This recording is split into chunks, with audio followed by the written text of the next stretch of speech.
this is Neha Ajith, a grade 12 student of SNS Academy, feeling tremendous contentment in welcoming Mr. Anushinan, BA LLB MBA, Executive Director of Hillgrow Tea Private Limited, Trinity Boards and Plywoods, and Emerald Infrastructure Structure Development, who is also into real estate and leasing. It's elating to welcome you on behalf of SNS institution, sir. Hi Neha. How are you doing? Hi. Fine.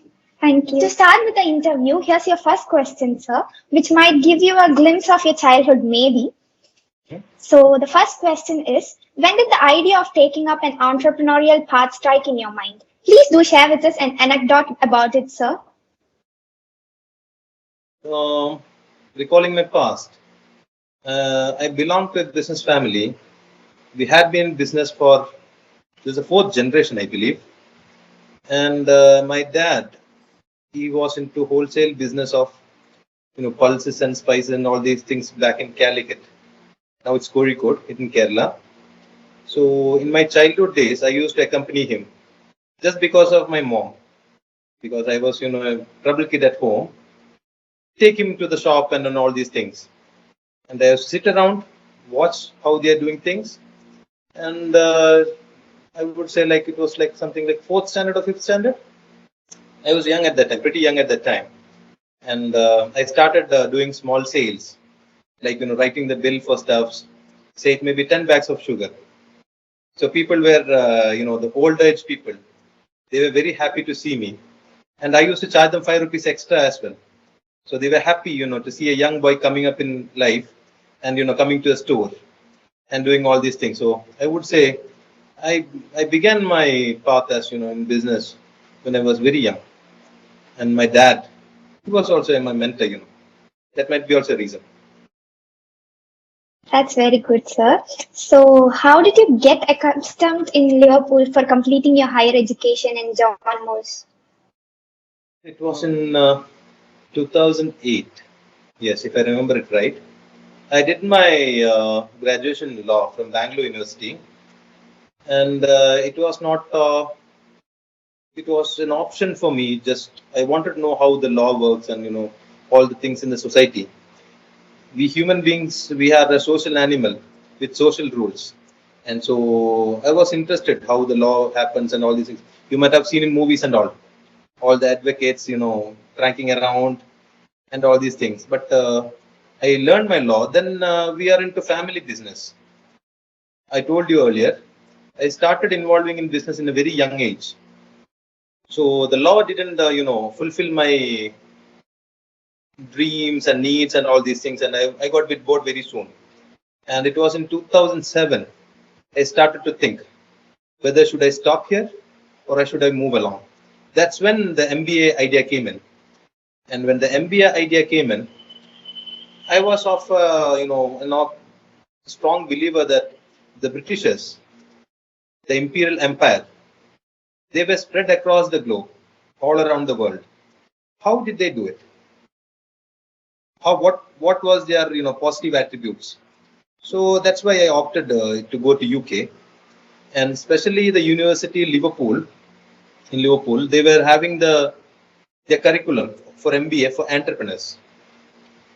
So I was I wanted to improve my knowledge, improve my caliber in doing business. I opted for MBA and I went to Liverpool. And in Liverpool, you were asking, come back to the question, how did I accustom with the Liverpool culture? Yeah, Liverpool culture is a bit tough, boy. Say, an Indian student or a person from Indian origin going to a different country, it is different, to get accustomed with things. The way it's taught in India and abroad, it's different. Here it's more of classroom based and all these things. There it's not classroom based. You have 3 to 4 hours of classes, say 3 days a week. The rest you have to do the research on yourselves. You have to go to the library. You have to online journals and all these things. You have to do it yourself. So it's practically like you have to learn by yourself. They guide you. They guide you what to and what not to, and the rest you have to do it. Saying about Liverpool, it's a big topic, but I would think, this might be enough for you. Okay? Yeah. Yes, sir. Moving on to the next question, I would like to ask, what made you to take a transformation from an advocate to an entrepreneur? Uh-huh. You cannot call it a transformation because, according to me, education is something what how you think and what you think. Education influences you the way you think to make it proper. So, up till high school and all these, plus two and all these things, we are doing for a normal procedure and all these things. Then later I understood I am not, I don't want to study everything. You don't need to learn all these things at once. So for the masters and the graduation, you learn a particular subject. I was interested in legal subject. Then later on, entrepreneurship and business. That's in the blood. I have seen growing up, in like in overseas, they say like the kids who sell lemonade stalls and all these things. They learn the bits and pieces of business, small pieces in their young age. That's what they dream like an entrepreneur. They think like one. When you want to become a millionaire, start thinking like one. When you want to become an entrepreneur, start thinking like one. And obviously, you need a good mentor as well. Sometimes the mentor is maybe yourself, and you get inspired from others.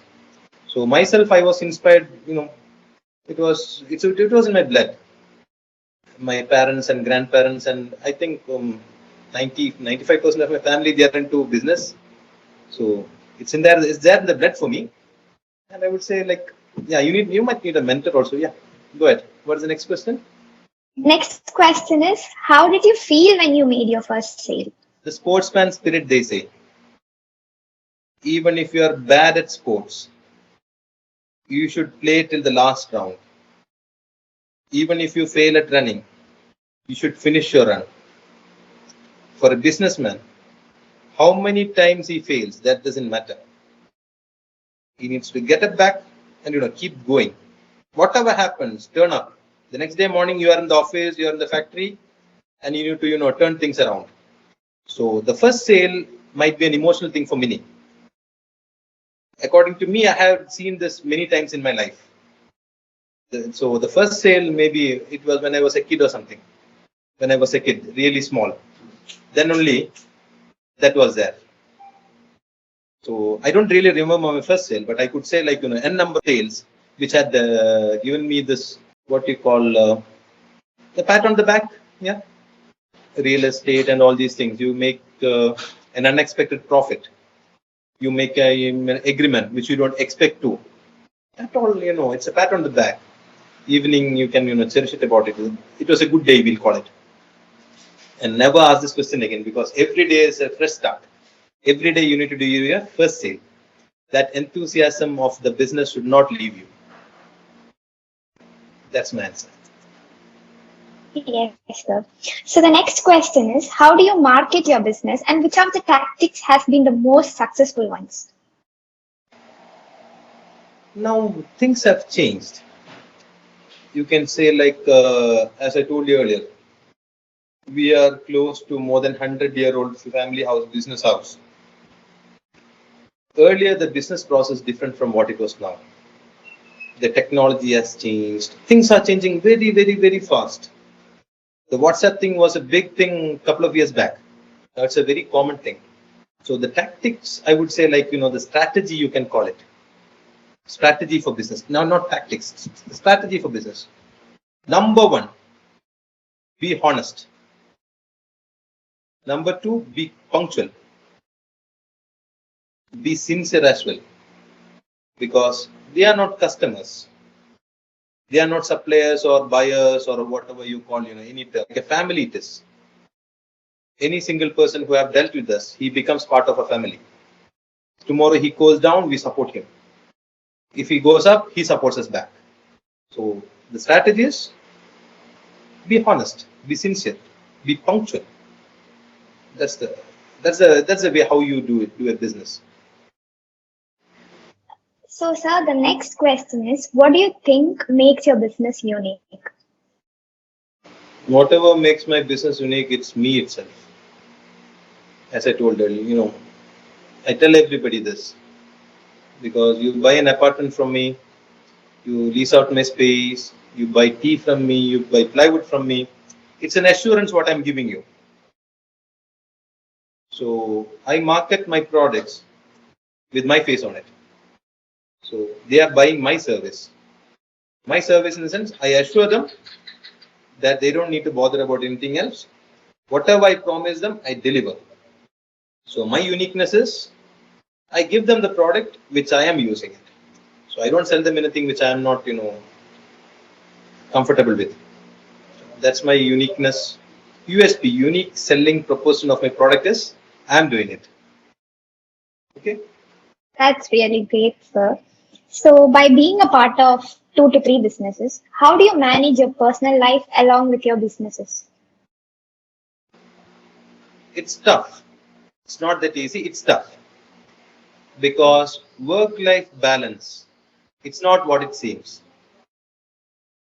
So family life, it's a two-sided coin. You can say your work and your family life, and sometimes you have to need a social life as well. Your friends, your classmates, your other, socializing aspects like clubs and get-togethers. So there is a time for everything. So if your work or if your business is keeping you too busy, then there is something with your business or with you. I think Warren Buffett or somebody had told this before. So you have to find time for everything. For your business, you have to fix up a time. You need to turn up. Say 7 in the morning, 9 in the morning, whenever you need to turn up, you need to turn up. Whenever your family needs, your kids need you, so you need to turn up. That work-life balance should be balanced proper, or else you are a loser. So I try to balance my life, social life, family life, and businesses. Okay, sir. And I have this miscellaneous question for you. What part of your business experience would you alter if you had a chance to? I would say we had been operating locally mainly.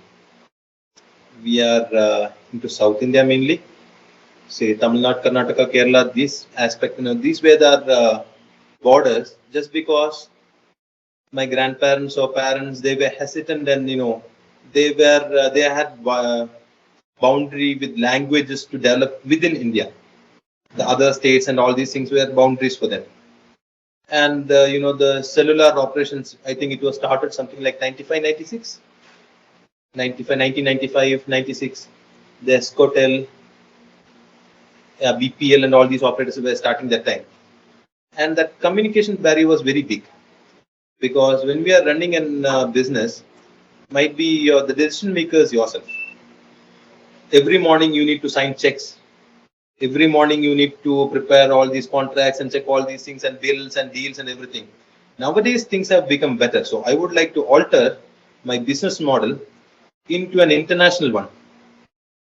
You can call it fully diversified, a multinational approach. So the business is not, being limited to any state or any cities or anything. A broader perspective. That's what I believe. I would like to. I will definitely alter that. I don't want to stay local. Yeah. Moving on to the last question of the session, which answered would be helpful for the upcoming entrepreneurs. For instance, if I'm starting my own business, what kind of entity should I set up and what kind of skill should I possess?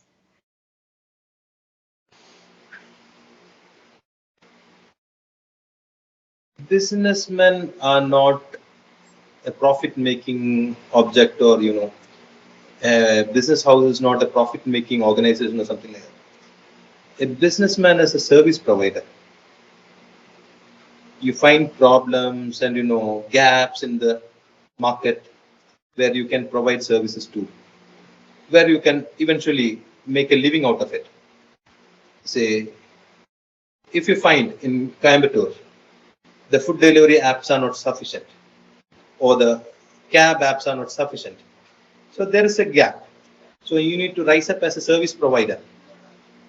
You might own those cars or restaurants or whatever it is. So it's a service.